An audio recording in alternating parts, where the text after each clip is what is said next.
Olha só, o Cerrado, ensina o professor Rafael Loyola, da Universidade Federal de Goiás, é tão importante para a biodiversidade quanto a Amazônia e a quase extinta Mata Atlântica.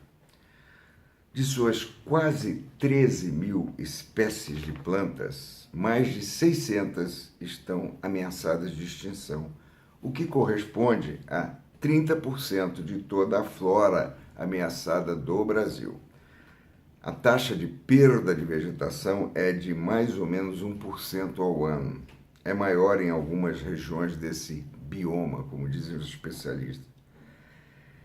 Por exemplo, a região formada por áreas contíguas de Maranhão, Tocantins, Piauí e Bahia, que alguns designam pelo feioso acrônimo Matopiba.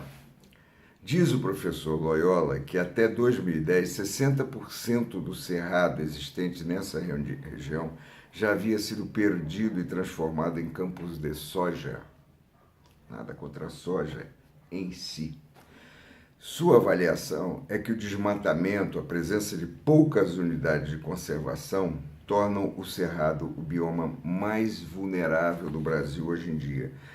E chegamos neste ponto do relato a uma das decisões mais questionáveis do ponto de vista de suas consequências de longo prazo do governo Dilma, o novo Código Florestal Brasileiro adotado em 2012 com sua regulamentação. Essa legislação alterou para menos do que previa o código anterior a necessidade de proteção da vegetação ao longo dos rios e topos de morros, e Loyola escreve, abre aspas, como resultado, 40% do que restou do cerrado poderia ser legalmente convertido nos próximos anos.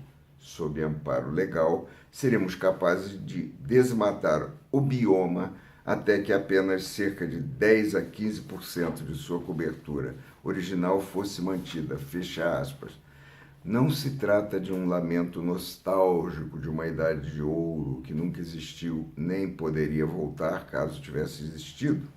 Trata-se de preservar o que os especialistas chamam de caixa d'água do Brasil.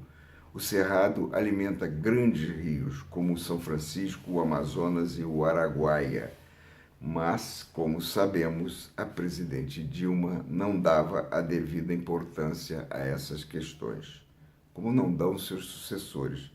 Anuncia-se a retomada de projetos de hidrelétrica no amazônico Rio Tocantins. É isso.